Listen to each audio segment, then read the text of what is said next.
నమస్కారం ఘంటారావానికి స్వాగతం. ముందుగా ప్రధాన అంశాలు. తెలంగాణ అభివృద్ధిని దశ దిశలా చాటేలా గ్లోబల్ సమిట్ 2047 నాటికి $3 ట్రిలియన్ లక్ష్యాన్ని సాధిస్తామని సీఎం విశ్వాసం. తెలంగాణ అభివృద్ధిలో సమిట్ కీలక పాత్ర వహిస్తుందన్న గవర్నర్.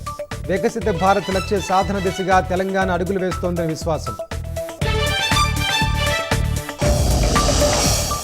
ఫ్యూచర్ సిటీకి తరలి వస్తున్న పెట్టుబడులు 10 ఏళ్లలో 1,00,000 కోట్లు పెడతామన్న ట్రంప్ మీడియా టెక్నాలజీస్.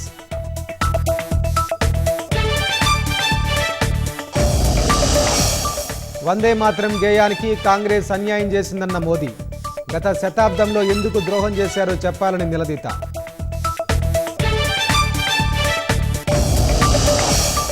గోవా అగ్ని ప్రమాదంలో వెలుగులోకి కీలక విషయాలు. ఎలక్ట్రిక్ బాణసంచా పేలుడు వల్లే తీవ్రత పెరిగిందన్న సీఎం ప్రమోద్.